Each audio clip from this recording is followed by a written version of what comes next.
बदलते हुए ज़माने के साथ, बदलते हुए टेक्नोलॉजी के साथ आजकल लोगों की दवाई की चॉइस भी चेंज हो गई है। डॉक्टर टोंग से होम्योपैथी ये चैनल सब्सक्राइब करें, बेल आइकॉन पर क्लिक करें तथा लाइक और शेयर करें। बीमारी से मुक्त स्वस्थ जीवन जिए। अभी लोग होम्योपैथी को ज़्यादा प्रीफर करते हैं क्योंकि बहुत सारी दवाइयाँ खा खा के लोग ऑलरेडी परेशान हो चुके हैं। ढेर सारी मेडिसिन, हर बीमारी के लिए एक नई दवा, हर बीमारी के लिए एक नई दवा। ऐसा करने की बजाय अगर आप होम्योपैथी लेते हैं तो होम्योपैथी में सभी बीमारियों की एक ही मेडिसिन आपको दी जाती है जिससे पेशेंट ठीक हो जाते हैं। और बहुत क्रॉनिक जैसे कैंसर के जैसे, लिवर सिरोसिस के जैसे और बहुत डिफ़िकल्ट ऐसे लगने वाले केसेस भी, डिफ़िकल्ट लगने वाली बीमारियां भी होम्योपैथी से पूर्ण रूप से ठीक हो जाती है। थायराइड, डायबिटीज़ के जैसी बीमारियां भी होम्योपैथी से पूरी तरह से क्योर हो जाती है।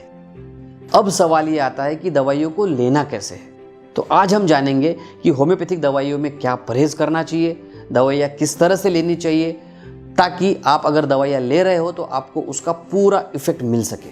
मैं डॉक्टर शीतल टोंग से आप सभी का मेरे इस यूट्यूब चैनल पर स्वागत करता हूँ। बहुत सारी हेल्थ से रिलेटेड टिप्स मैं अक्सर देते रहता हूँ, तो अगर आपने मेरे यूट्यूब चैनल को सब्सक्राइब नहीं किया है तो इमीडिएटली नीचे जाके उसको सब्सक्राइब कीजिए। और आपको किस टॉपिक के ऊपर सुनना आप पसंद करेंगे, आप क्या इन्फॉर्मेशन लेना पसंद करेंगे, वो भी मुझे बताइए ताकि हम अगले वीडियो में वो सब पॉइंट्स को इंक्लूड कर सकें। तो आइए जानते हैं होम्योपैथिक दवाइयाँ लेनी कैसी है।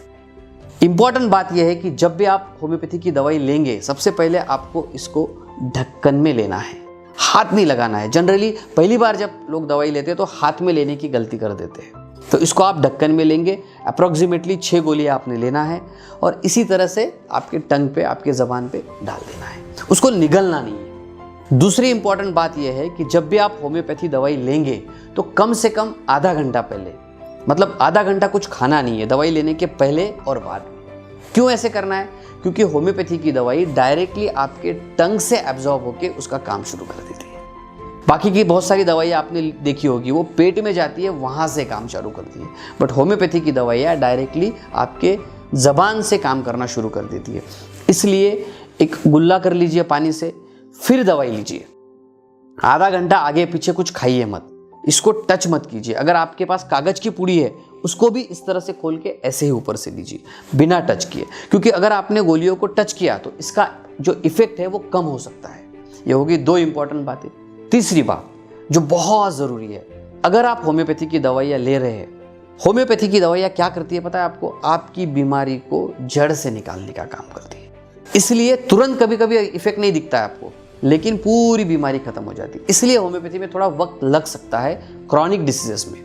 तो आप क्या करेंगे? कुछ परहेज करेंगे। जैसे एक्सटर्नली अगर आप कुछ लगाते हैं, शरीर को अगर आप कुछ लगाते हैं, जैसे विक्स है, आयोडेक्स है, झंडू बाम है, या किसी तरह का पेन किलर कोई मलम है आप लगाते हैं, गर्दन के लिए आप कुछ ऑइंटमेंट लगाते हैं, हाथ के लिए कुछ लगाते हैं, या बच्चों में हम लोग देखते हैं वो चेस्ट पे कुछ लगाते हैं या पीठ पे कुछ लगाते हैं, तो वो सब चीज़ें आपको बंद करना है।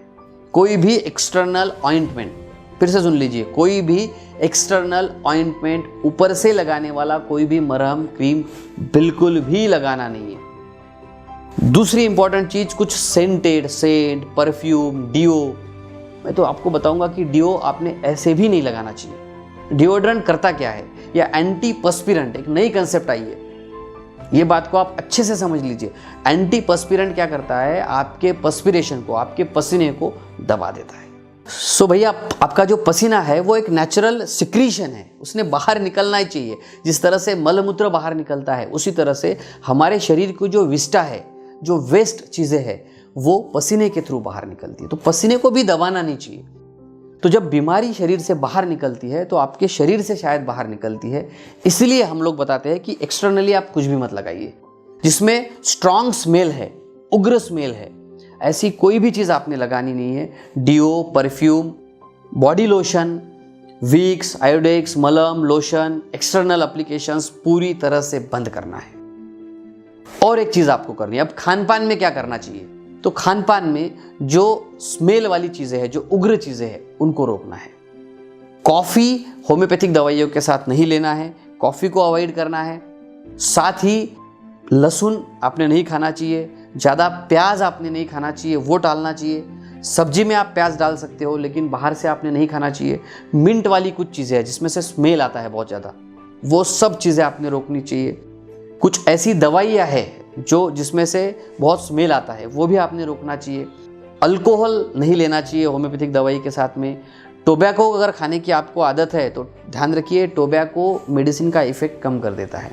तो टोबैको या टोबैको की चीज़ें, तंबाकू और तंबाकू से बनी हुई चीज़ें, अलग अलग प्रकार की जो चीज़ें हैं, जो पुड़िया कुछ आती है या गुटखा वगैरह आता है, वो सब बंद कर देना चाहिए। अब दवाई रखना कहाँ है? होम्योपैथी की दवाई धूप में नहीं रखना है या फ्रिज में भी नहीं रखना है।